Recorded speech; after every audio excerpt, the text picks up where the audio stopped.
First, I would just like to welcome everyone. Thank you for joining us for a very exciting session today. I am sure it will be quite engaging for our students and also for others who have joined us. Just a brief introduction about Date with a Designer at SSD. As you all know, this is an event where we have an industry expert from the design field to interact with our students and guide the young minds in their journey through design. On behalf of SSD and Ansel University, I would like to say it's our pleasure to have Miss Pearl Mistry as the guest speaker today.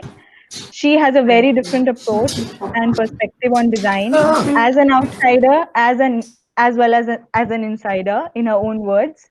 Devika Diwan, an alumni of SSD. Most of us already know her. We've worked with her. She will be running this interactive session with Miss Pearl. Devika, all yours. Perfect. Hi, ma'am. I can see you also. Can't hear you. Ma'am, you're on mute. I'm so glad Marina started off the show. I'm glad I managed to make it because I was at another meeting. But thank you very much. And I missed what Marina said, so I shouldn't be repeating. But I'm just happy to see, first of all, the alumni taking over. Very, very happy. The alumni is taking over something that we started off in the school, Date with a Designer. And secondly, happy to have young designers who have some things I think very, very relevant to tell our very young students. And I hope the very young students that we have here, this is like I would say the first engagement of the semester. We're all going to come into online classes starting on 4th of August.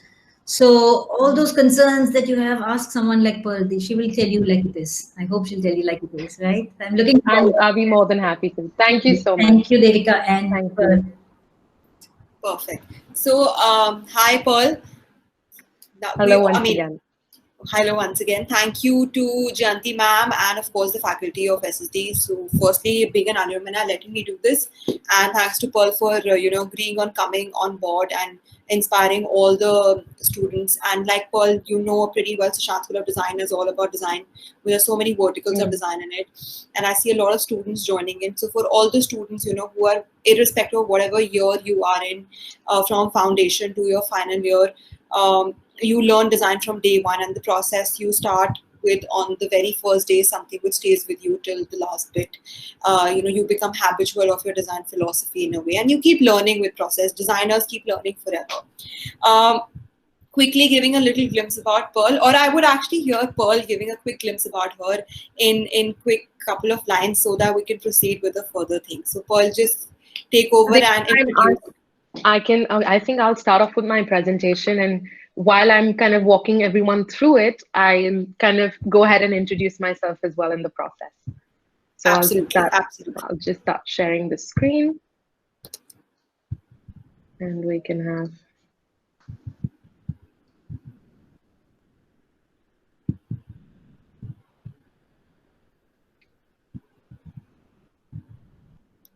So I think. Yeah, is everyone able to see my screen? Yes, we can. Yeah. Perfect. So I think starting off with my topic for today, which is design and a drive to entrepreneurship.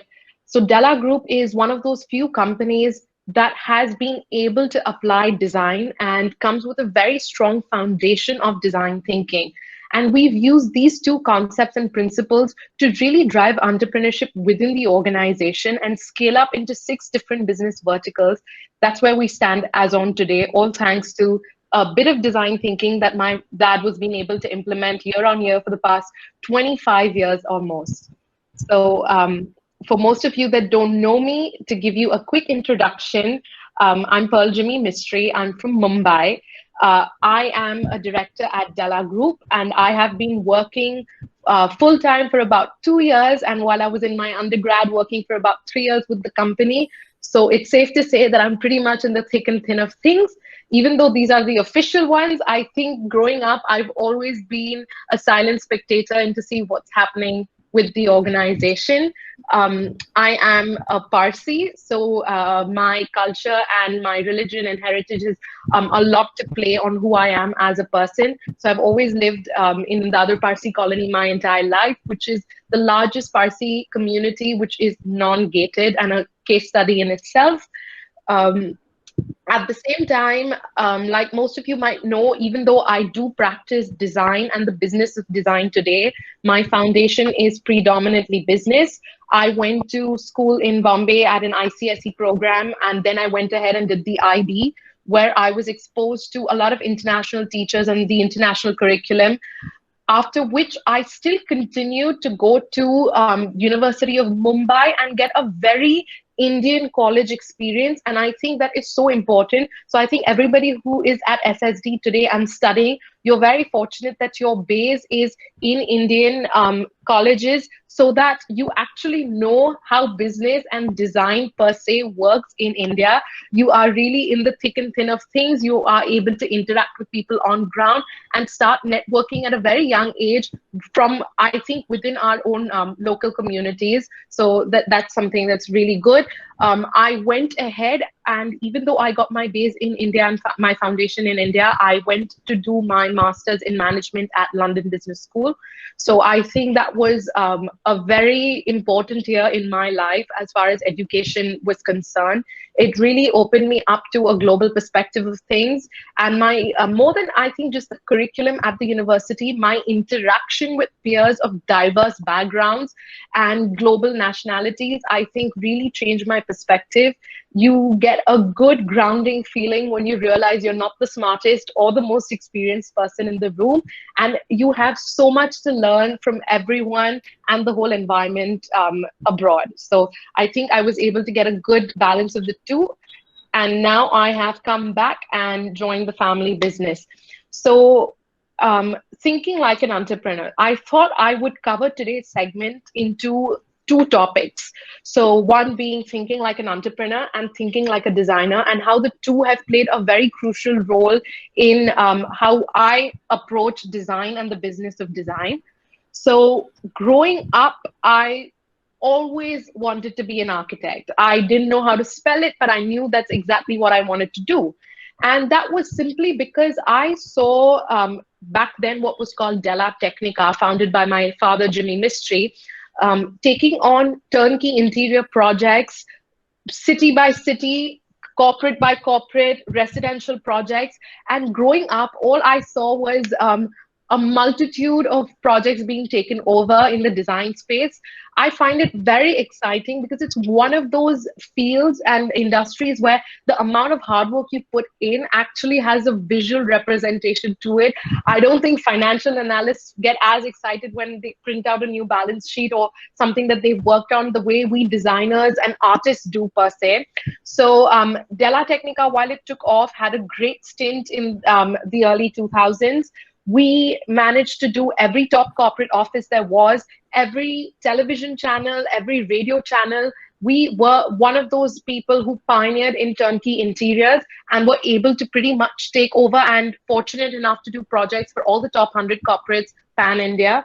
While the projects were going on, it was also very exciting to see projects coming on board that included a yacht. So kind of renovating a yacht, adding an additional floor, and getting it back into the sea. Even for the company, it was something very new because it's the first time they moved away from modern contemporary interiors and architecture to actually studying Victorian architecture and taking help from, shipping engineers. So I think as a company, there was always the desire and instinct to be quite adventurous and entrepreneurial, even in the design field. And naturally, as a kid growing up, if this is what you see, these are all the projects, these are the kind of photographs that were shared with you or sites that you were taken to once in a while to have a look, you're bound to be absolutely ecstatic and excited about this field and industry. While this continued, we also had our flagship project, which is Della Tower, that took place. And Della Tower is a beautiful example, I feel, of how we were able to solve, I wouldn't say a problem, but create a great opportunity. So as Parsis, there isn't a structure or a monument that we can look up to and feel proud. So for that to set up a symbol where the global Zoroastrians could have something to look up to, especially the youth, and see something in all its glory, because all we have is Persepolis, which is present-day Iran, which is burned down to ruins. So to actually keep all these elements and create a structure that signifies with culture and heritage. So Della Tower was as an architectural project that Della took up, a very symbolic one and a very passion project that's close to everyone's heart. So just a few glimpses of it. We tried to retain all the actual proportions, and that was again a very big challenge because nobody had gone and physically seen even the ruins for that matter, but we knew the scales and proportions. So the challenge of making sure that a horizontal development was recreated vertically in a residential complex was a rather daunting one, but I'm pretty happy to say that we're extremely proud of how it's turned out. Moving on. So even though as a design company, we were able to be, quite in the forefront of all things tech and design, there was always an entrepreneurial instinct within the organization. So starting with my father, who's always gone ahead and started new ventures that really stand out from the crowd. And that's where Della Group over the years started venturing into 5 different verticals. So we have everything from resorts to adventure parks to second home development to Della Adventure Training Academy, and finally the new business Della Stores, all of which I want to walk through with you. So I think this plays a very important role for me because I always saw that every few years there was always a new concept and a new business ideating within the organization. And that's where, even though I was a silent spectator for most of it growing up, at the same time, while I did start working in the organization on the business front of things while I was pursuing my undergrad, I was always, I think, exposed to all the design changes that were being there. So whether it was master planning, whether it was setting up an adventure park, something that nobody had really done before, and pioneering in that space, or something like a restaurant, watching the very same designers led by dad, also getting into designing a menu, designing the interiors of a restaurant, getting into graphics of hospitality. So it just shows how design and having a core competency in design equips you so much to actually diversify in a multitudinal things. Because as a designer, you've conceptualized this interior space. And now understanding and respecting that hospitality is all about the experience, you want to go till the last mile to actually execute and see how you can really add value to the whole thing. So this comes on to my next part of thinking like a designer. So I've already covered about how the entrepreneurial instinct comes in and why it happened, because that's how I would say my foundation was laid. I was always brought up, to be a part of the family business. I was always brought up talking about business.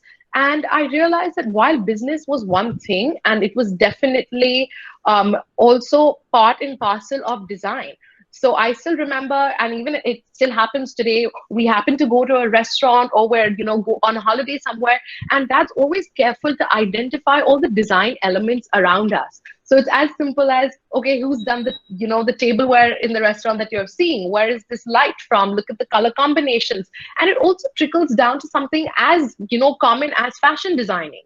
So what is the latest trend? What are the colors that the designers are using globally? What's the latest material that everybody's opting for? So I think a lot of the global artists also kind of rub off and share influence within the design space. So while I was always looking towards business in an aspect, I think I have grown up also thinking completely like a designer. I started off, so even though, like I shared with you guys, I wasn't kind of pursuing my professional studies in design, but I've always had the foundation for it. I have attended about 8 Salone de Mobiles. I think my first exposure to business and the real world, and actually something right out of school, was the Milan Furniture Festival.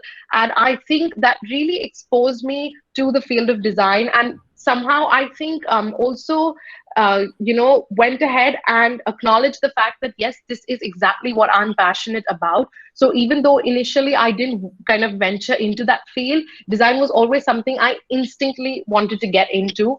While this happened, and I started kind of understanding that each of the new businesses that Della ventured into was addressing a problem so that they could differentiate themselves from the market. And while this, I would say, problem or new space and the niche was being carved, it was all done through the medium of design. We realized that one thing that we as an organization and are really, really strong on is our sensibility and our ability to design and scale up. So we realized that back then when the Della Villas was coming around, in our very first phase, there wasn't a second home development or getaway in the luxury segment that created a sense of community. So using the sense of design and getting design into the picture, we went ahead and ventured into second home real estate, which had Della Villas that had a lot of Spanish influenced villas in the first phase. And now we landed about Paul, your video is getting stuck. Sorry. Okay, can you see the screen? Paul, your video is getting stuck. Yeah, I can see the screen. We can hear you, but your video is getting blurred. You're stuck right now. Okay, I'm so sorry. It's quite absurd because I can't see anything or anyone on the screen while I'm actually doing a screen share. So I don't know who's tuned in. We can hear you clearly. I can't see much. Is it okay? Yeah. No, you can carry on. You can carry on. The video is a little stuck, but we can hear you and the presentation is pretty well. You can continue. Okay, so I'll just continue in that case. So Della Villas now has got multiple phases, and this is where we stand today. It's something that's really taken over, and I think year on year we've understood what is required, and every phase has a new design, an element, an addition to it. We landed up adding a bistro and a sales lounge combined to create that excitement of just a normal mundane sales place. Again, looking at design, we ventured into the next vertical, which was Della Adventure Park, and pioneered India's first extreme adventure park, which also happened to be the largest and still is, with multitude activities. The idea was to understand that there were a lot of theme and amusement parks existing in the city and in the country. Somebody did not really cater to the adventure side of things where families could get together and do things the way they do abroad. So I think that's what started off as an idea. And again, using the medium of design, integrated all these different activities: cycling, trekking, hiking, I think horse riding, or something as simple as mini golf, are activities that are very secluded in different places and specializations of multiple clubs and institutions. We were the first to actually get this whole design together, wherein you could have everything going on together, whether it's dirt biking or zip lining in a single property. Here again, what the exciting part was that we've brought in an international standard of design to the country and set up something that every family and corporate could really come drive down to and enjoy. So a few glimpses of the adventure park. So everything from archery to ropes course, things that people always long and wish to try, but don't really have the space. And understanding that between functionality and aesthetic, there isn't really a need to choose. So you don't need to get something that's extremely safe, but very ugly and hideous looking. You don't need to have metal structures that are not cladded. Hello? We're losing you in between. Your voice is getting stuck. Sorry, just give me 1 second. I will try to figure this out. Paul, we can't hear you. Devika, she's audible. We can Is it just Devika's network? I think so. Could be. Marina, is it stuck for everybody? No, I'm fine. Yes. Yeah, we are fine, I guess. Yeah, so can I continue then? It's Devika. I'll just contact her. You can continue. Okay, I'm getting a horde of messages saying that I'm good to go. So I think I will just continue. The next thing we ventured into was hospitality by setting up Della Resorts. There are dime a dozen resort and hotel properties. So when I think this resort was being set, one thing that Dad understood that we really had to pioneer was being in experiential hospitality. So we're one of the few who actually adopted the concept of 24-hour hospitality. And the idea of this 24-hour concept wasn't just a simple in-room dining menu where you could order some pasta and stale pizza from the night before. The idea was to give you fine dining experiences 24 hours. So the picture you're seeing in the background is what we call as the 24-hour hub within our property, where the spa is 24 hours. You have the swimming pool that is accessible. You have the fine dining restaurant and the lounge space. So really giving somebody the opportunity to truly unwind. Because what we understood is the problem as a family was that if we were on holiday, things were closing so fast that you really weren't able to enjoy either the property you were staying at, or you did the property at the expense of traveling around the city or the location you were visiting.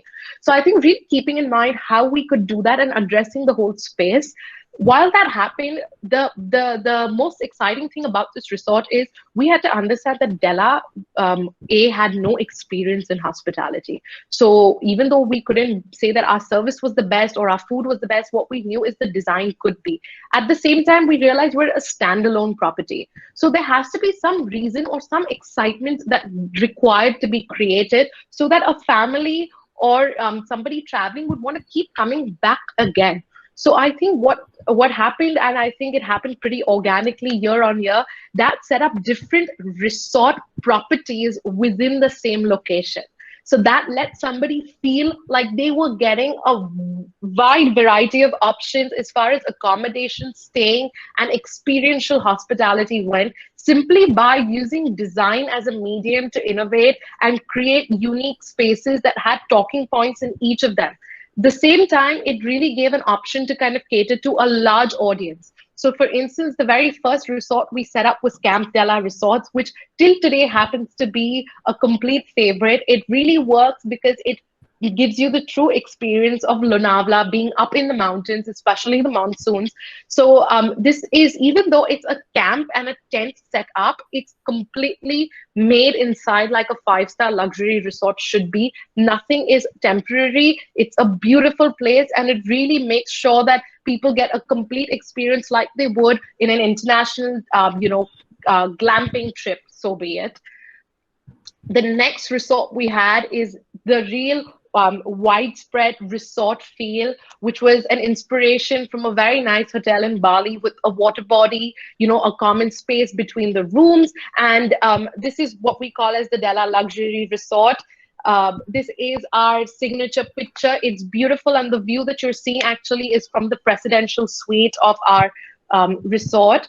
I love how you have a little glimpse of the adventure park. So the property really ties up, giving someone a great experience as far as design goes. What we realize is design is something that has to come intuitively and instinctively, because everything else you can get a professional to actually handhold you and run, whether it's your food, whether it's your service or housekeeping. So, I mean, that is something that we definitely have a great advantage over. The other resort we came around in the third phase was the adventure resort. So realizing that a lot of adventure enthusiasts truly enjoyed the property because of the adventure park attached to it. So it was only fair that you gave a room that actually overlooked the mountains on one side and the adventure park on the other.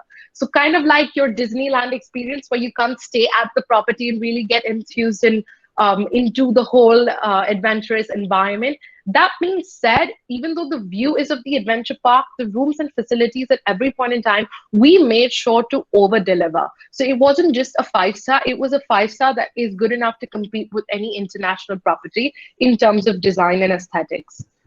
And finally, the other part, we realized that while we had the real estate development and second homes happening, we also have Della Villas as a resort property. So now that caters to all the big families and joint families and friends that actually want to come and live and experience a private villa. So that way, using the medium of design in the same property, we managed to create multitudinal experiences. And while this is just the architecture of things, I thought I'll show you a quick glimpse of the kind of theme-based suites we did. So each of our suites, coming back again to our Parsi heritage and culture, is attached to an international designer inspired with an element of the Parsi gods. So we've got the god of fire, the god of wind, air, water. So really blending in. So this one, like I think most of the design students would have already guessed, is inspired by Versace. So all the elements that we put into the room are original Versace pieces to really give someone the feel. And again, each suite we made was a Versace, Armani, Cavalli, Fendi themed suite, so that for those who really wanted to come and stay, actually had a different suite that they could come and live in and experience. And we try to give them that truly luxurious feel just by really uplifting the design element with everything here. So whether it's the outdoor space or the bathrooms or an outdoor jacuzzi, we try to do the whole gambit. The next project that is recently come up is Della Adventure Training Academy, which is India's first counter-terrorism training academy for families, corporates, and civilians. So nothing like this really exists in the country or anywhere in the world, to be very honest. And as a design space, it is amazing because you are in the middle of a jungle, 45 minutes away from complete development and people and the resort for that matter. This is an amazing space because we realize that while we're in the jungle, we have to really appreciate the location and take care of it. Della as a company is very environmentally conscious, and it's not just conscious enough to have certifications and people, just not picking and pointing figures. It's something that is truly instilled within the DNA of the organization, is to be very respectful to the surroundings you're in. So surroundings in terms of design, surroundings in terms of the impact that you're going to have. So with the training academy, where we have ex-Marcos commandos conducting training programs, and you have families coming and staying, we have all the best the military has to offer. We have the Lieutenant General of the Indian Army, who used to govern, I think, 75% of the Indian Army at one point in time, Mr. Raymond Narona, who is a professional director in this company. So we realize we're bringing in the military and trying to fuse it still with luxury experiential stay. So a great design element of this, if you've noticed in the background, is the containers. So the beauty of these containers is that we are able to plonk them in the middle of the jungle without really causing harm and damage to the environment around permanently. These are all pretty easy to maneuver and move around. So tomorrow, if you were to really vacate the space, there is no environmental damage that you're causing to the location and surroundings. The containers are also done up with their own spin, with camouflages. We've got military vehicles that are converted into the reception and the souvenir store. So we've got a lot of different elements really playing in to create, even though what is supposed to be training in the middle of a jungle, with utmost glamorous, luxurious experiences kind of mixed in, because at the end of the day, that's what hospitality is about. So again, to give you a little glimpse of the bar that's out of a military vehicle, the tents for the accommodations, again, not permanent structures. There is not a great damage. And even though they're tent structures, they're very much, greatly done up from the inside. And finally, addressing the next business is what we are currently, which is Della by Jimmy Mistry. And what you're seeing is an image of our gallery, which is a 50,000 square foot showroom in Lonavala. It's the only mono-brand interior store where every single product within it for homes, hotels, or offices is under the brand umbrella of Della. It's something that we've been working on for the past 5 years now, and is very exciting. We're really sad that the lockdown has pushed our timelines to launch. But as a product and a concept, what we try to address is 3 points. We realized that being just purely in the interior space wasn't a long-term solution for where we wanted to be as an organization. We wanted to do something that was going to be scalable. We wanted to do something that was going to be inclusive, at the same time, something that was going to allow us to be collaborative, since that is where the future of most interior firms is going towards. So the idea of Della stores came about, and what we're trying to do here is sell everything under the umbrella that would require a pin to piano complete supply solution for a home, office, or a hotel.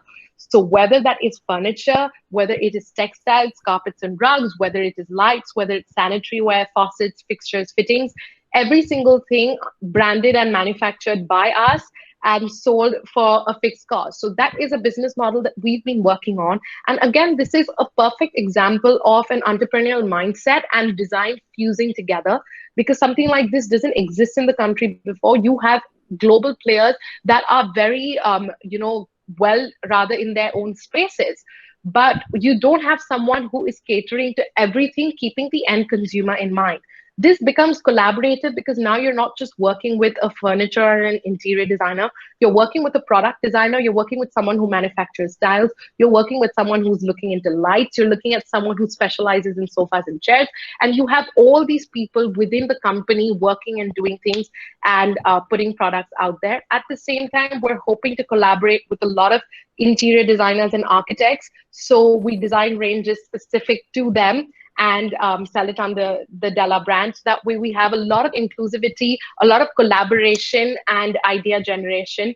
At the same time, it's not just restricted to professionals. This is something where even a novice or an upcoming interior designer or a fresh graduate like you guys can actually come and work with and pick up products, so that you have a Jimmy Mistry and a Della design product that you can infuse in your projects without actually having to take up the whole thing. So that is something that we've been working on. And these are a few glimpses of the past projects that we've done.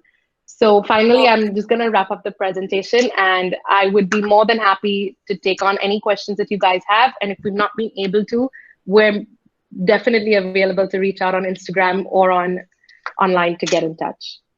So thank you, Pearl. That was an amazing presentation, and of course, like very well explained with visuals and everything. Just for everybody who was joining and who has been rejoining, Pearl has been somebody, like she rightly mentioned, and if you guys missed a part of the presentation, who's always been a part of an organization, a family organization, which was always driven towards design. So anything like you've seen in a presentation, be it the resorts, be it adventure parks, be it even the academy, the terrorism training academy, be it the new concept of counter-terrorism, Devika. Sorry, I'm going to correct you there. It's counter-terrorism to equip civilians. Yeah. So, I mean, the whole point is, sorry for the vocab. It's more of that everything needs design at the end of the day. Everything needs, because we need to solve problem, be it a space, be it products. Product is not just furniture, for designers, or product is not just, something which is a styling prop like we know in our college language. But at the same time, you see how well they, in the training academy, they have made out, the entire little part of the structure with the shipping containers. So, everything can be reused, everything can be used to solve a problem. And at the end of the day, that becomes design. So it's like how you want to portray a design. That's what Pearl is here with today, because she understands design so well, not just in terms of interior product graphic, but as an overall, there are so many opportunities, there are so many ways you can use your design language. So even if today in college, Pearl, just correct me there and just add to that. Today, even in college, if you're doing interiors or you're doing fashion, in future, when you're in the real industry, you're not stuck to the academically done course. You can venture out into anything, because you have the design knowledge at the end of the day. So, that's absolutely true. Most times when people think they've started off to do one thing and that's the only thing they're going to stick to, you always see a sea change and people kind of navigating in spaces. At the same time, just talking about design, I know a lot of designers who think they're only going to do residences, but now specialize in restaurants and hospitality projects. Designers who found their niche in product designing, or somebody who really specializes in offices. So even, I wouldn't say just design, but what also happens is that you start off thinking one thing. So everybody requires to be a bit permeable. You need to absorb everything around you. You never know, you might just be a very successful graphic and branding designer. And everything, like I said, once your foundation is set, once you are wired to apply and approach design thinking to every problem that comes in front of you, I think the limitations don't really exist. So you True. can't be very fixated. And even though it's something that you've done, you never know where it might take a course. You might specialize in something that you didn't expect to, or you didn't ever really think about. So I think everyone requires to be a bit flexible on their thought process and kind of have a very strong foundation, whatever they're taking on. And also, I personally feel, and I think, right after seeing your presentation, you all have to work together. It's teamwork at the end of the day. Yeah. It's not Yeah. just like, you, even in terms of, we always used to learn in college, and that, it's not that I'm from this patch or that patch. At the end of the day, when you're in the real industry, in the real market, today the Mhm. whole presentation of Pearl, which you've seen, she works with so many people and she needs all of them. So, Yeah. even if, Yeah. because everyone has a different way of perceiving design. So has there been ever a point when it's probably like your family, the people who are working with you on a certain project, and everybody has a design philosophy. Just for the students, how do you come to a conclusion, or that everybody works together? So I think so the principal designer is always dad, and every project that I've shown or every image that I've shown you is his own designs really implemented and put together. As far as the resort goes, there's never really a clash and a problem where two design ideologies are not mixing. That's because you're very clear of the design style you're approaching. Once everybody's on the same page, then it's just a matter of how can you make this space better. And as a company and as an organization, or even as a principal designer, you're always ready to listen to what can you do better. So I don't think you can be restrictive. If somebody has a good idea, you appreciate it, you acknowledge it, and you implement it. But at the same time, there is always some amount of respect you have for somebody who comes with more knowledge in the field. So if that has a certain way of doing a layout, it's because he knows why he's doing it. But as an organization, the communication is very clear. So you never shut any idea down, and we don't really have a hierarchical system of sorts to say. So a lot of times, one of the best ideas, comes across from a fresher, and that's exactly how it is because they're just getting into it. They're not really too shy to speak up. They don't really know what's happening. So while their ideas could sound sometimes, I think, very novice and you can't really execute them, but most times they might just hit with a good jackpot. So I think you just have to be very careful and listen to everyone. At the same time, you have to communicate what this design is trying to achieve and what is your end goal and objective for doing it. As long as everything harmoniously fits in and everybody's on the same page, I think you kind of tend to work out. But more than anything, as an organization, that we really focus on is research. So if you're well researched, I think you're never going to go wrong. So as an upcoming and fresh designer, if you manage to make sure that before you do anything or you start with anything, you have a good amount of research of the space, of what you're trying to do, and multiple references before you really push in and get into it, I think you'll be far better off. Absolutely. I mean, I think that's as a student being of design Mm-hmm. college and all the students, I think that's very important. Even if the first thing we used to do in a college project, be it any course or industry, is Yeah, research. yeah, And for yeah. designers, I think research is very, very important. We've got this really good question. I think this is one of the students. So Yeah. Soumya is asking, how often does the designer and the businesswoman in you clash? Okay, yeah, that's a good question. So, Samya, I do, like I was sharing, I came back from London and I was very clear that, I'm going to get into looking into the e-commerce space and looking into marketing, business, branding, brand strategy, sales. And I landed up completely in the opposite side, really getting into the thick and thin of doing design. And how it Yeah. started is as simple as I started getting very familiar with the products we have on our e-store.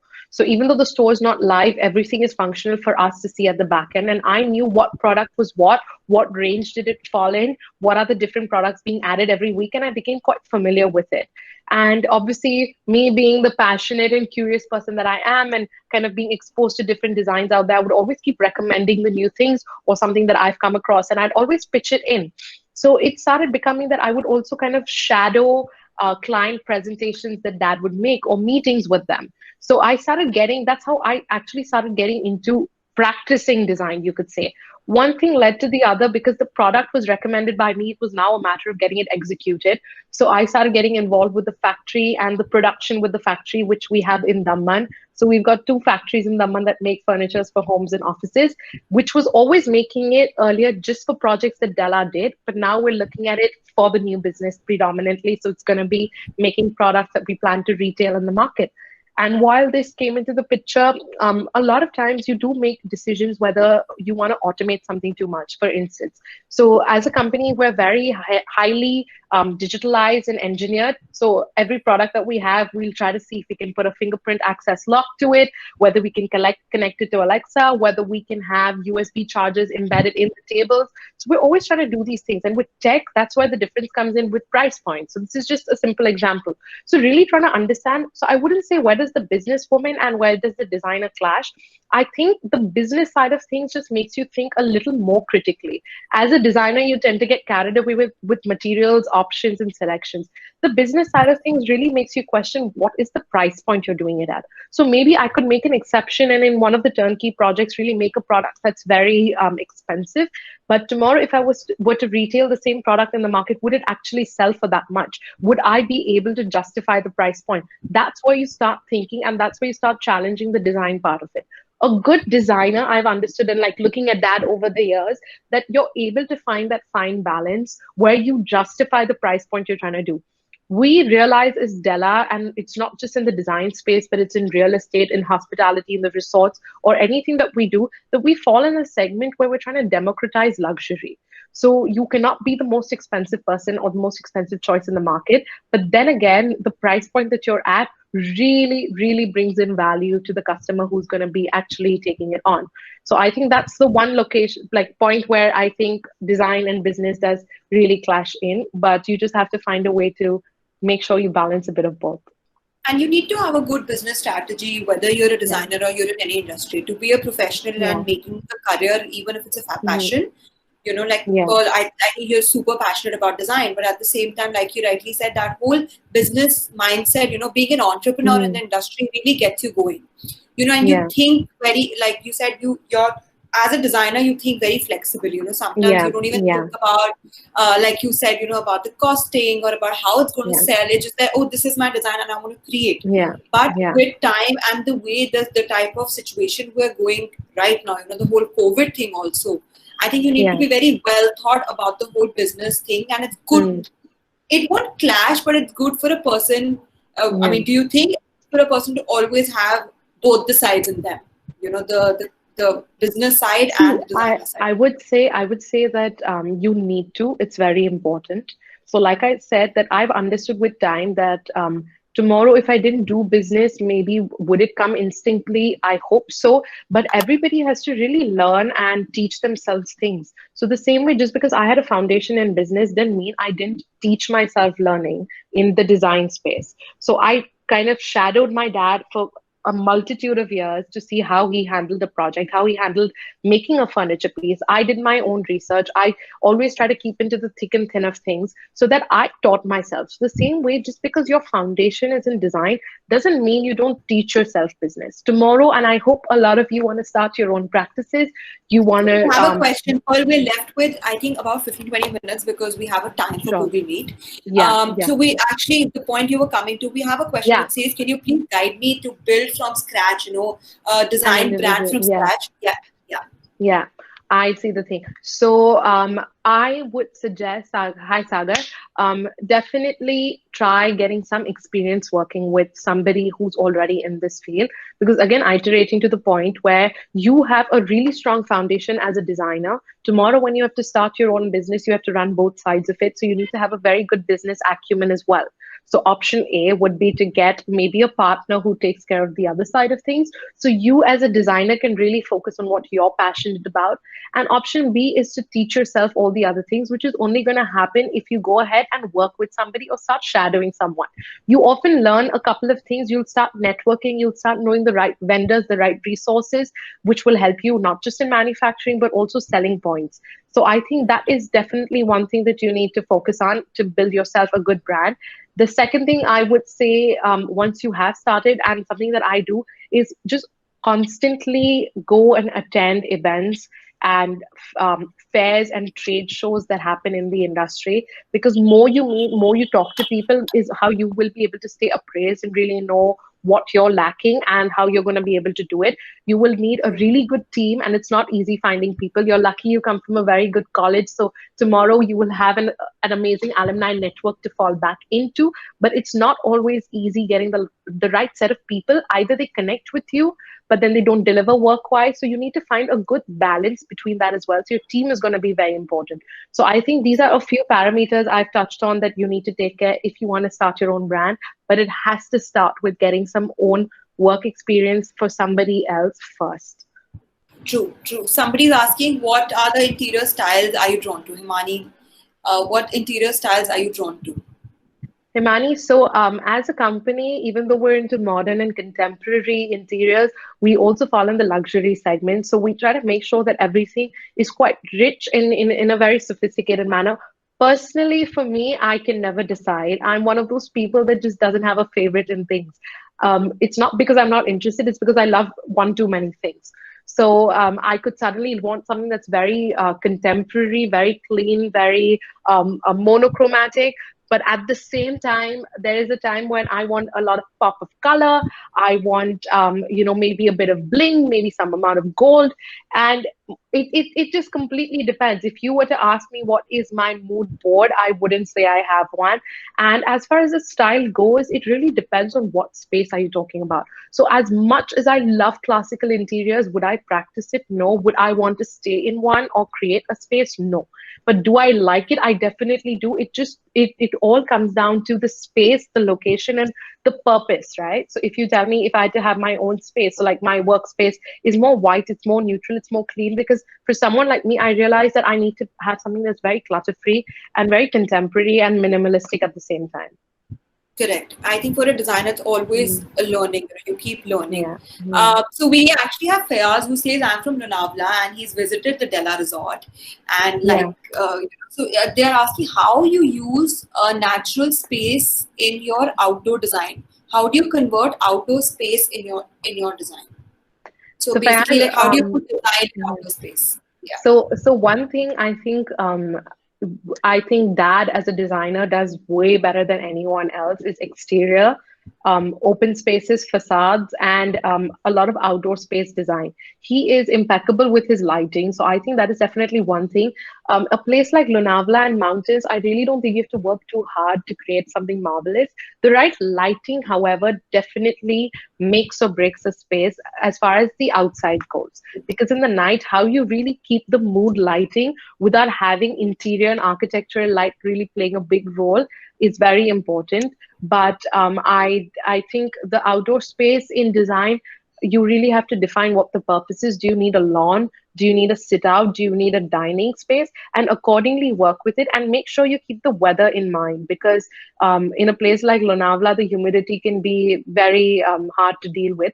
But if you make an outdoor space, keeping the weather in mind, whether it's the sun during the day or the heavy downpour in the monsoons, and adapt for it accordingly, you'll be able to use the space a lot more than you would be able to otherwise.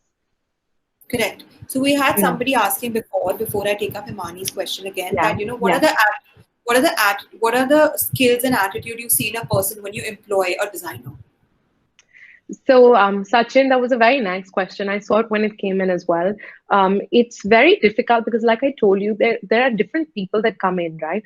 Sometimes you can have a very good design sensibility. You may not be able to execute it. Sometimes you're very good at execution, but you're not good at visualizing something or thinking creatively or out of the box. At the same time, you might have an attitude to learn, or you might be lazy. So it's very difficult when you are trying to evaluate a person and what they're doing. But I think as a company, we've realized very fast that we're always attracted to people who are willing to learn and grow. So you may be as established or as successful as a designer. You might be a very senior designer. But if you don't show or display that willingness to learn and grow and work hard, we're not going to be able to take you in, because this is what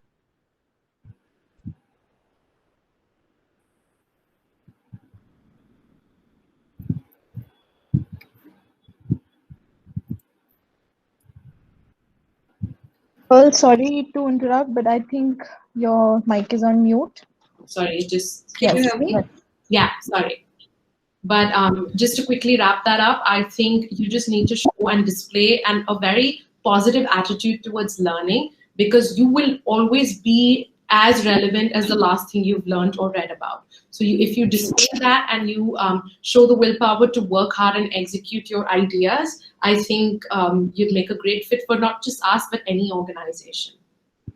So Himani is asking, Pearl, I mean, I think that will be second last. What blueprints do you use for the or make for the design of internal spaces based on the client budget and objectives? How do you conceptualize the whole design process? Sure.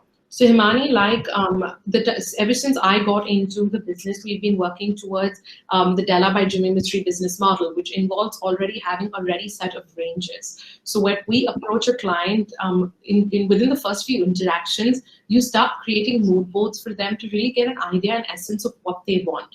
And with the kind of goodwill and the design knowledge the company has garnered over the years, most often designers, clients are more than happy leaving the design to the company to execute. So once we get the mood board and the wireframe with the client correctly, once the layout is okay, they are very okay with all the design decisions given by Dad, because he comes with his own set of expertise and experiences, and that's exactly why they've approached you as a designer in the first place. So I think the initial interactions really take down their requirements too much, but something that even we're learning with is it's a constant, tweak with every client. Every person is very different to deal with, and similarly, that kind of plays off in the work you do. So one approach does not really fit all, but we're still trying to make it such that we are able to scale the business and still keep the quality intact.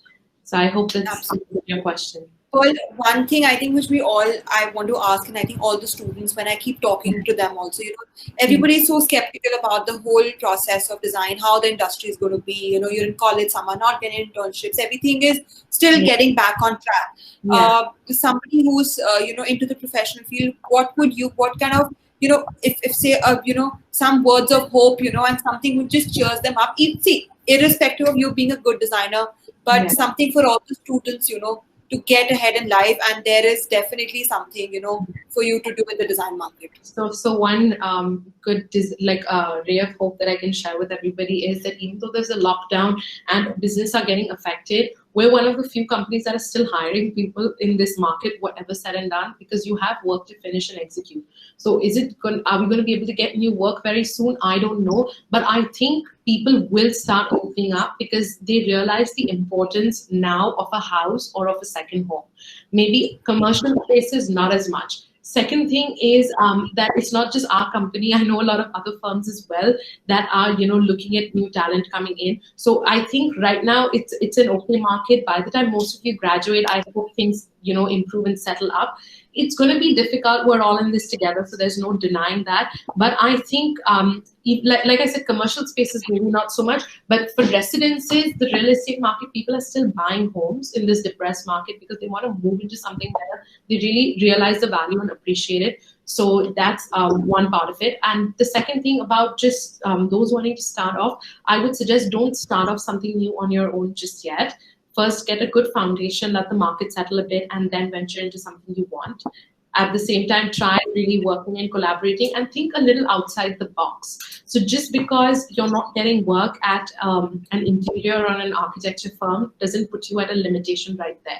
There are a lot of different opportunities, and people would be more than happy to have such talented pool of, freshly graduated students. So just open your horizons a little bit. Of course, apply to that first company that you want to. Go for it. Good luck for it. But if things don't work out, then really give various options a shot. Look at something in textile designing. Look at something in the graphic space. Look at something in AI. Maybe because right now they want a lot of visual merchandisers to kind of get on board. So people that are able to execute things, they would really, really love it. And I think as designers and architects, you have the ability to really think in the third dimension, and people would be really happy to take you on board. So absolutely. Absolutely. I think that makes a lot of sense. If you can't do one thing, you can definitely get onto another thing. So Pearl, I think I would ask Jayanti ma'am to quickly join us. She would definitely like to say something because she's been hearing the session. Yes, ma'am's there. I am here. Yes, I think the students may be given another chance if there's something more. We don't really have a time limit as such. It's not like we're going to go off air. So if everyone has time, we can continue. If students have questions, I'm sure. I'll be more than happy. I see. If it's okay with you, I'll just read out one question that Sachin is sent. Okay. Is your brand image managed in-house or by a separate agency? Sachin, Yes. it's a very nice and relevant question because there are no other platforms you can really pick up and ask someone. So to tell you, I think it's a bit of both. Nobody understands your own brand better than you do. So you might get all the external consultants to get on board and help you ideate where you wish to be. But the final decision as an owner and as management of any organization is yours to take. So you could get all the ideas coming from outside. As Della, we had multiple phases where we have dealt with external consultants to really work the branding, strategy, communication for us. But more often than not, we land up doing something on our own. And like I said, this is where something like design thinking really plays a role. So Dad had done a design thinking workshop really early on. And no matter what business he's getting into, he'll always try to apply that same principle. So as far as even communication and branding goes, you use external resources and mediums to communicate what you're doing. But the final DNA and the vision for the organization has to be set by you. And you need to get involved into it. You can't just leave it to a third person to come and give you something on paper. How much do you, Pearl, how much do you get? Like everybody is saying these days that, especially when you talk about creative minds, that collaboration is the key to, go by this year and future. How much do you believe in this, and as an organization or you as an individual? So I as an individual definitely feel like collaboration is the only way forward. You are going to have to start synergizing. You're going to have to start working with other people. And this is what we've been practicing and doing. And what we've realized is in the lockdown, actually, we've conceptualized a new business idea, which involves a lot of things together. So I don't want to really spill out too much just now while we're still working on the blueprint of it. But we've realized that collaboration and interaction with people who specialize in their own domain is very important to grow forward. So there has to be a lot of learning. There has to be a lot of, ideation that has to come in together.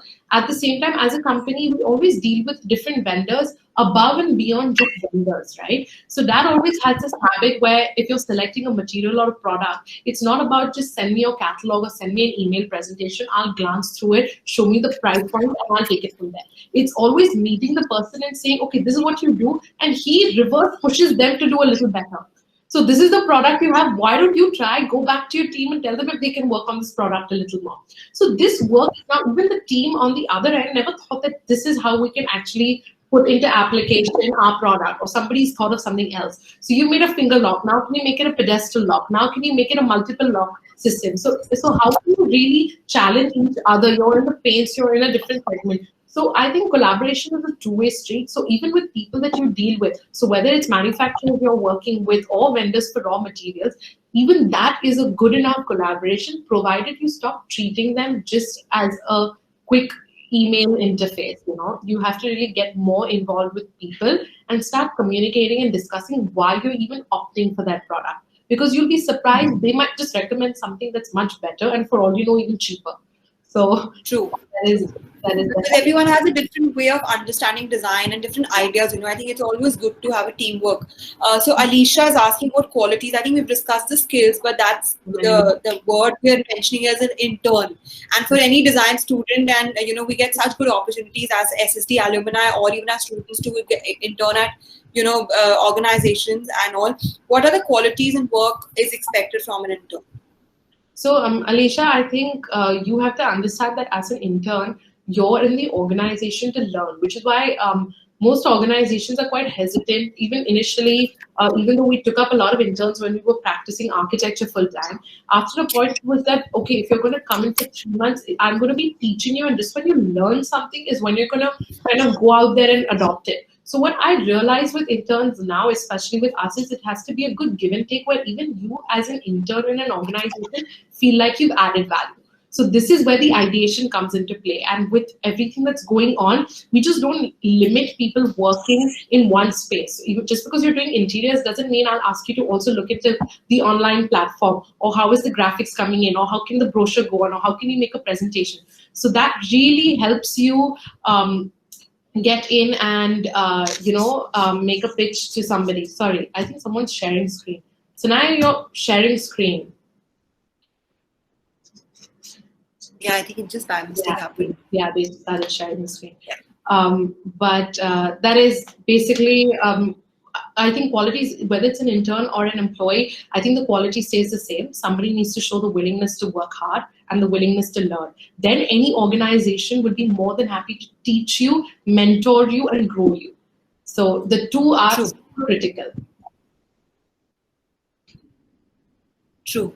I think I missed a very long question up there, which I'll conclude to. Sailok Singh had asked, while the gap of approx more than 7 months till now and more in coming months, how designers are looking to implement new design and furniture in home luxury segment and ready to come in market once it opens. So basically, I'm going to link this question thinking about it, like you as an organization and as a designer, you're coming up with a whole, 50,000 square foot furniture, end-to-end solution store, So as somebody, and it's a luxury segment.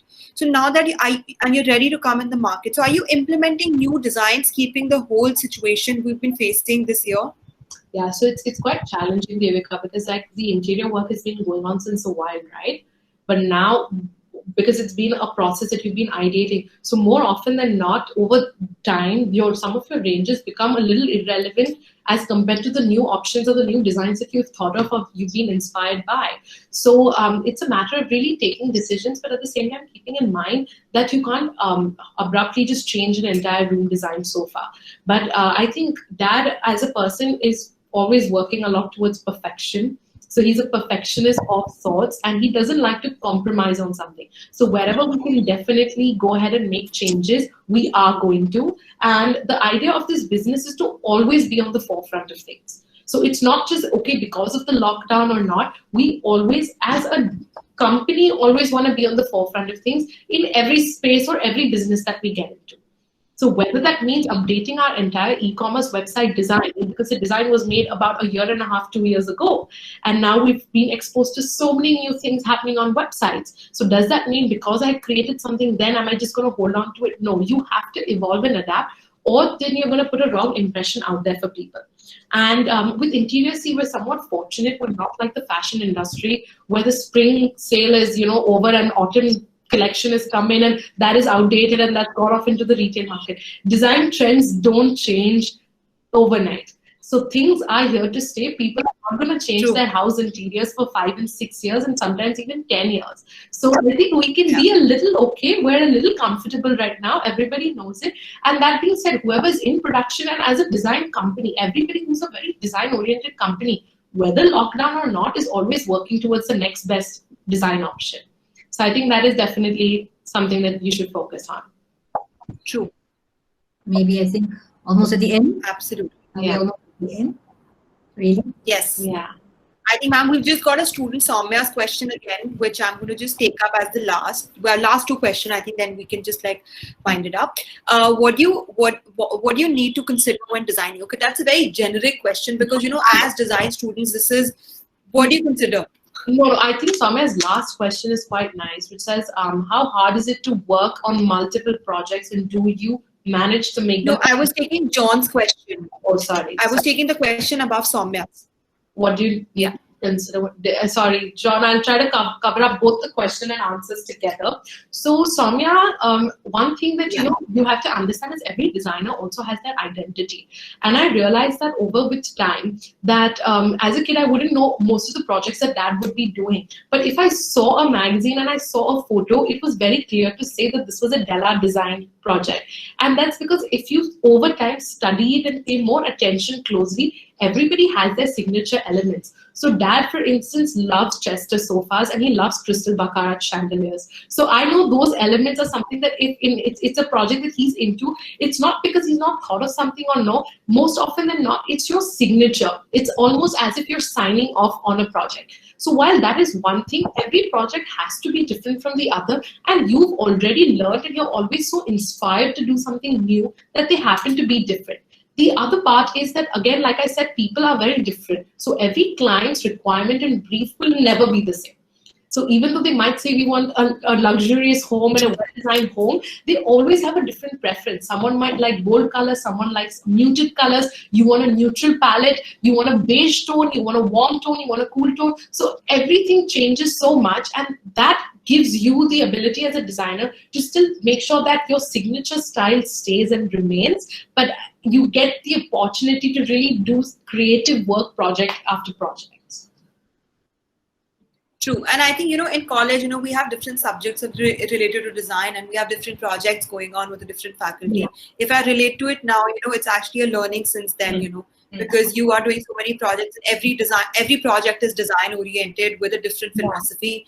With, like you said, one might have a different client brief, the other might. So we're hypothetically working with clients in college, but still, it's a process and a learning. So I think, Pearl, that was actually super informative and very encouraging. If I just put myself like a couple of years down the line in college and just like think, I just got blank for a second and thinking, and listening to somebody, talking with so much of, near the age bracket of college students, not so, we're in the 10-year age bracket, but it's so encouraging, it's so inspiring. I have two things. So I will always forever have direct inroads to that demographic and what they want and what they've understood.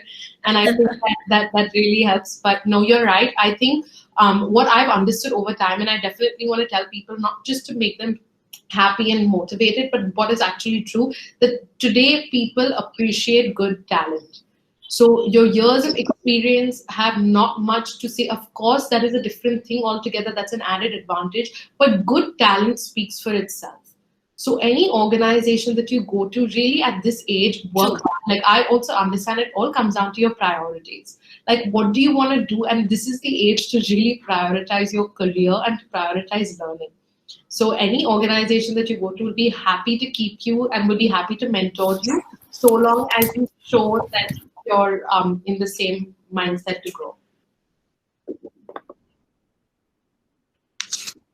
Absolutely. I think you rightly put it into the words which every student or every design mindset will definitely understand, and you keep learning. I think designers keep learning. There are opportunities always there. You need to have a business mind. So I'm just clubbing along all the points we've discussed. You need to be a designer with good business strategy, of course, your aesthetics. And I think one point which you really rightly mentioned, being an interior person and now in the industry and alumni of SSD, you might be good with planning but not with execution, in terms of a site knowledge. You might be good with execution but not good. So you always have one side, and you need to always keep researching about it and observing yourself as a designer, and you evolve as a designer always. And I think, like, you've also evolved, you mentioning about since the time you were a teenager till now, you've been along the process of your dad and a design organization. So whatever questions we have now, John, whatever questions, you can always DM Pearl, you can always DM SSD or me. We can definitely put in touch through each other and answer to your questions. And so anything, ma'am, you want to conclude about? I think Jayanti ma'am is there. I can't see her. Yeah. Yes, I'm here. And I guess really there's no more time for questions. I have 100 questions, Pearl. But I think all that this shows us, and I must say, fabulous presentation. And you were a wonderful speaker. I must say, really a lovely speaker. For someone so young, I think you put in a lot in there. So I think we'll need a part 2. And what I would really ask is, sometimes when you're speaking, Pearl, sometimes I'm saying, should I call you Pearl or should I call you Della? So where is your identity in this? Because you've had this unique experience, and I think you've been in design for much longer than many of us who were educated in design, because like you're 10 or 12 years old, you've been steeped in it, you grew up in it. So all those good decisions that you make, or that your, as you say, father makes for the company come from experience. Your experience, where does that experience come from? The experience comes from sometimes bad decisions, sometimes wrong. And I know you may not want to answer this now. No, I'm more than happy to, and it's not easy. See, everything isn't easy, and of course, for young people, sometimes it's maybe encouraging to know, you made a bad decision, but this is how I fixed it, and maybe the next time we can have a. It's always a matter of learning, and I think what I've realized with time is you have to be very humble about things. So, for instance, even in the office, number one, I came in and, like I said, even though I organically got into design, I had to make sure that even though I had these great ideas, I knew I didn't come with the experience to execute it. So I had to be very respectful for all the other feedback and opinions I got for every idea I recommended, because these were people that were actually practicing the ins and outs of it. So that was one. Second is when you know you are wrong, to immediately have the guts to own up. So even with that, even with anybody, you should be able to immediately say sorry. You should be able to immediately keep any ego you have aside. And I think it's always with time, because it's so funny, because you expect that with time you mature and it'll get easier, but it's completely the reverse.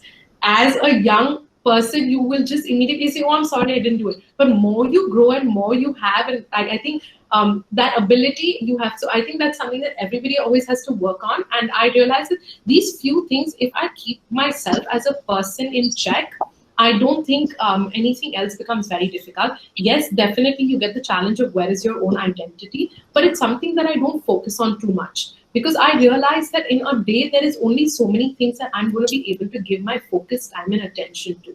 So I just focus on coming, doing my work, giving it my best, and then leaving the rest to things. There is often a time where, you're, at least for me personally, growing up, then am I being spoken to, worked with, heard because I'm Jimmy Mistry's daughter, or the boss happens to be my father. So you always have these questions, and it happens in every family business. It happens in everything. So you have to focus on your work, because at the end of the day, your work speaks for itself.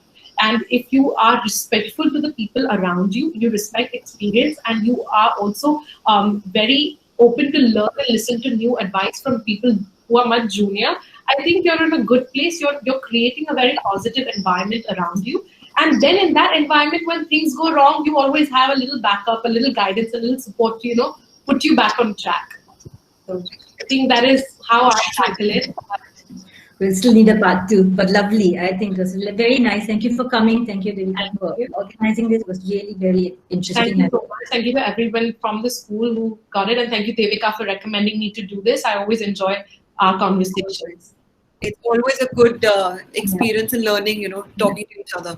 Perfect. So,